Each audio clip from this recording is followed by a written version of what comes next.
ассалому алайкум дӯстон, хуш омадед ба шабакаи мо. Дар ин навор оиди тозатарин ва муҳимтарин хабарҳо аз ҷаҳони ММА гап мезанем. Шумо бошад моро бо лайк ва комментариҳои худ дастгирӣ кунед. Мо бошад наворро оғоз мекунем.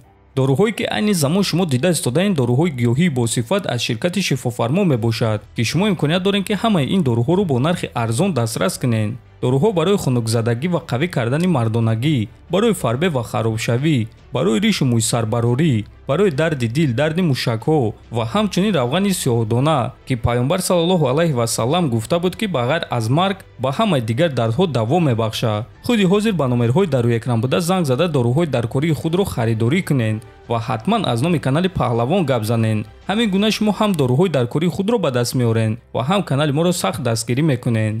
шаби гузашта менеҷери Магомед Анкалаев Ризван Магомедов хабар дод ки Анкалаев зидди Перейра муҳориба намегузаронад. мо муҳорибаи Магомед Анкалаев зидди Алекс Перейраро дар аввали соли 2025 интизорем. мағз дар ана ҳамин саҳнаҳо ин муҳориба бояд ки баргузор гардад. ман розиюм ки Магомед бояд дигар ягон гуна муҳориба нагузаронад ба ғайр аз муҳорибаи унвонӣ, аммо ҳозир ташкилоти UFC барои Алекс Перейра дигар нақшаҳо доранд. аз ҳамин сабаб барои дер боз бе муҳориба намондан мо дигар муҳорибаро қабул кардем. номи рақиб аниқ аст ва ба наздикӣ эълон мекунем, гуфтааст Ризван. ва дӯстон, ана акнун ҳамаи кор шавқовар шуд. дар вазни ним вазн аз ҳама зиёд Анкалаев арзандаи муҳорибаи унвонист. лекин чӣ гуна ки менеҷери ӯ гуфт Перейраро дигар муҳориба интизор аст. акнун интизор мешавем ва мебинем ки Перейра зидди кӣ меҷангад ва рақиби худи Магомед кӣ мешавад.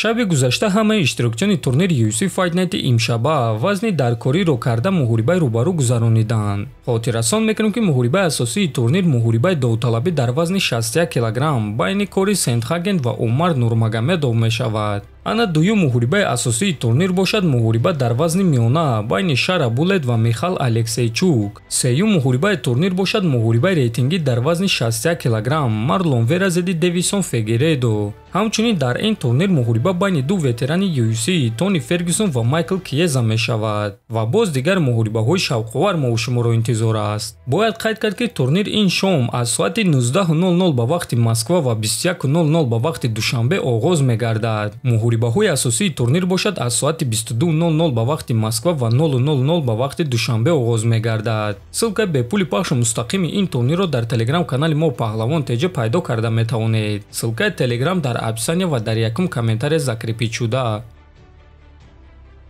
чемпиони вазни сабук UFC Ислам Махачев омодааст ки зидди ҷангвари дурахшони вазни ним сабук чемпиони пешинаи UFC Макс Холлоуэй муҳориба гузаронад. муҳориба зидди Макс Холлоуэй? чаро ки не? ман Арманд Сарукянро аллакай шикаст додагиём ва агар ки UFC ӯро рақиби навбатӣ ман кунанд, пас ягон проблема нест. аммо ин муҳориба барои ман на он қадар шавқовар аст. ба ман номҳои нав, визовҳои нав дар кор аст. барои ҳамин агар ки Макс Холлоуэй Илия Топурияро шикаст диҳад, пас биёин ин корро ташкил мекунем. ба ман камарбанди BMF ӯ дар кор нест. Макс худаш ҷангвари хеле машҳур аст ва муҳорибаи мо бо ӯ беҳтарин муҳориба барои мухлисон мешавад. дар муҳорибаи гузашта Холлоуэй баромади беҳтарин нишон дод. ӯ Ҷастин Гейҷро ба нокаут равон кард. аммо муҳориба бо Топурия барои ӯ муҳорибаи вазнин мешавад. лекин агар ки ӯ Топурияро шикаст дода тавонад ва UFC муҳорибаи моро ташкил кардан хоҳанд, пас ман тарафдори ин муҳорибаем, гуфтааст Махачев. ҳамчунин дӯстон, Ислам Махачев тасдиқ кард ки дасташ осеб дорад ва кай ба муҳорибаҳо бармегардад номаълум. ана оиди муҳорибаи Макс Холлоуэй зидди Илия Топурия бошад, пас аз рӯи овозаҳо муҳорибаи онҳо метавонад ки рӯзи 26 октябр дар турнири UFC 308 дар Абу-Даби баргузор гардад. дӯстон, худи шумо муҳорибаи Ислам зидди Арманро дидан мехоҳед ё ин ки зидди Холлоуэй? метавонед фикрҳои худро нависед. ҳатман дар YouTube канали мо обуна шавед то боздид хонободу сарбаланд бошед.